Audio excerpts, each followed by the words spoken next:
میں ایک چیز واضح کر دوں، آج مجھے میسیجز ریسیو ہو رہے ہیں کافی، یہ مجھے کچھ دنوں سے ہو رہے تھے، لیکن میں آج بتا دوں کہ آج مجھے بڑی شدت کے ساتھ میسیجز ریسیو ہو رہے ہیں، سگنلز ریسیو ہو رہے ہیں دوسری پارٹی کی طرف سے کہ آپ اس میں صلح کر لینی چاہیے۔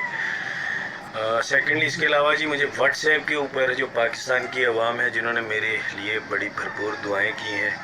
وہ بھی مجھے میسج کر کے پوچھ رہے ہیں کہ کیا آپ لوگ صلح کرنے جا رہے ہیں کلپرٹس کے ساتھ۔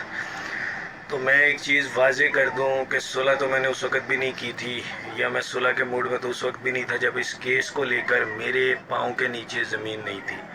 اب جب کہ پورا کیس ہماری فیور میں ہموار ہو چکا ہے تو میں صلح کیوں کروں گا اور کس سے کروں گا؟ کلپرٹس کے ساتھ، تاکہ آئندہ مستقبل میں پاکستان کی بچیوں کو اسی طرح ذلیل کیا جائے، انہیں گھروں سے اغوا کیا جائے اور انہیں رون ڈالا جائے، ان کی زندگی خراب کر دی جائے۔ میں سب کو یقین دلاتا ہوں اور میں ان کلپرٹس کو بھی بتا دیتا ہوں کہ آپ کو سزا ملے گی، اور مجھے یقین ہے کہ اب آپ کو خواب میں بھی لانڈی جیل دکھ رہی ہوگی اور آپ کو چکیاں کا پیسنی جیل کی یاد آ رہی ہوں گی۔ اب آپ جیل کی چکیاں پیسیں گے بڑی جلدی۔ اس میں جتنے بھی لوگ انوالو تھے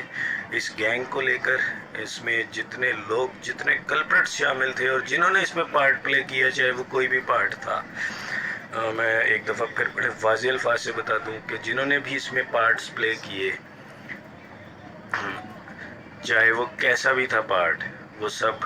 انشاءاللہ تعالی اللہ کے عذاب میں آئیں گے، اللہ کی پکڑ میں آئیں گے۔ اللہ تعالیٰ جلد انہیں سزا سنائے گا، پاکستان کی عدلیہ انہیں سزا سنائے گی، اور اب انہیں پتہ چل گیا ہے کہ وہ عنقریب لانڈی جیل میں چکیاں پیس رہے ہوں گے، تو اب انہوں نے اپنا سسٹم جو ہے وہ صلح کی طرف تیز کیا ہے۔ بالکل بھی ہم صلح نہیں کریں گے، ہمیں پاکستان کی عدلیہ پر پہلے بھی پورا بھروسہ تھا، آج بھی ہے۔ بڑی جلد انہیں سزائیں ہوں گی اور اس میں جتنے بھی لوگ شامل ہیں وہ جیل کی چکیاں پیسیں گے۔